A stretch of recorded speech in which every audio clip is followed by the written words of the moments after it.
Hey y'all, it is Jovi. I am back with another video finally. It's been so much going on lately that I kind of just needed a minute to digest some things. But I'm coming back today because it was very, very appropriate. I asked if people had any suggestions about some things that I could talk about on my channel and to, just give me some things they wanted me to answer. And someone asked me, my cousin, Ashley, asked me, how do I go about protecting my peace? So I have a couple different things that I do, so tune in. Okay, so my first tip for protecting your peace, and these are just things that I do, set boundaries. I learned from a cousin of mine, Shamika, that, when I moved back to Tampa, I was dreading it because I didn't know what everyone would say or how that conversation would go, and I didn't feel like I wanted to explain myself to anyone why I came home, but I felt like it was the right thing to do at that time. And she told me, just set boundaries, stop leaving yourself so open, and that's something that I stick with. I'm not sure why I'm looking over here instead of here. Anywho, it's okay to say no and stop just being so available for people to fuck up your energy or F up your peace. Let me say that.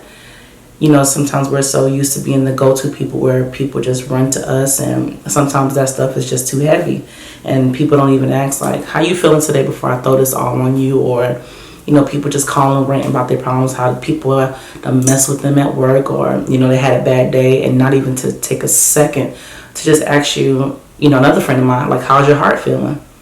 And that's something that I try to ask my friends now at least once a week or every other week, just how's your heart feeling?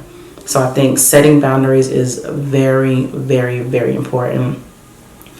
My second thing is finding a place that no one is allowed in, just a safe place where you're able to get your thoughts out. I like to light my sage, rub on my crystals, and have my record player going, and that just clears my mind. I don't allow anybody to come in at the time, like my daughter, get out, get out, get out. And it just takes some time for myself to reflect, because a lot of times people only do what we allow. And sometimes we allow people to upset us. And sometimes we just go looking for things. I know, like, I don't deal with death well.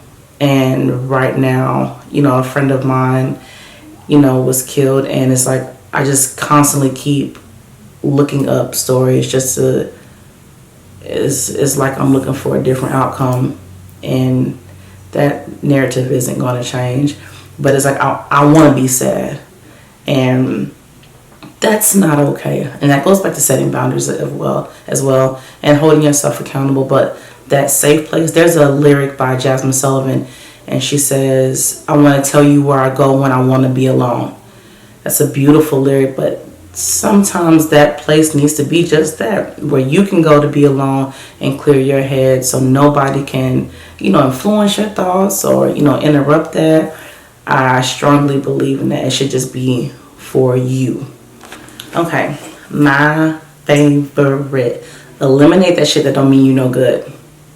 That goes for family, friends, peers at work, people who just call you to gossip. I'm so big on not answering the text message. I will stop talking to somebody and they think they did something to me when realistically they didn't do something directly to me, but you calling me, stressing me, putting all that stuff on me, like I just said before, sometimes stuff is just too heavy for somebody and you calling them, harassing, and that's already disrupting your peace. You don't have a long day at work or just a long day, you've had a heavy day, and then they call in and they feel like because you're the go-to person, you have to listen to that. It's okay to say, nah, not today, or better yet, don't answer your phone.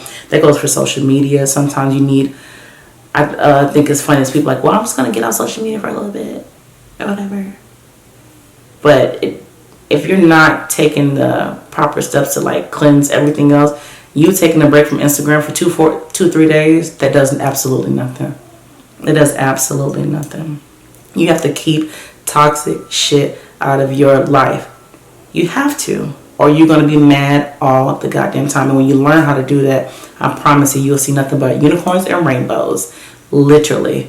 And I've come to the point where I just feel like it's just a lot of shit that I'm just not gonna put up with no more. And that comes with relationships, family and friends, you know, things that I'm willing to deal with as far as work, and myself, things that I'm holding myself accountable. And that comes with, you know, even apologizing and just certain things. Like, I'm rambling, but I'm going to dictate what I deal with and what I'm willing to put up with. And that's just what that is, because I'm not trying to be mad all day because of some shit you done did that has nothing to do with me. Or better yet, I don't want anyone around me or anything around me that's not helping me evolve into the woman that I want to be. And that goes as far as being a better mom, being a better daughter, being a better sister, all of that shit. If you're not helping me grow, I don't need you around me. So, and another thing, like, when you know you have peace, like when you decide that I'm gonna be in control of this shit, like all this that I have going on, this is mine. This is all mine. Period. When you have that peace, I swear to you, like, nobody gonna be able to touch that. Like, nothing nobody say about you, nothing nobody does to you, none of that shit gonna matter, because you're gonna be like, boop, boop, boop, boop. Get back, get back. You don't know me like that. Hey, toodaloo, toodaloo to the negative energy. So I hope this wasn't too painful to watch, and I thank you guys so much for listening to me, and I hope this helps somebody. So keep shining and keep smiling, and I'm out.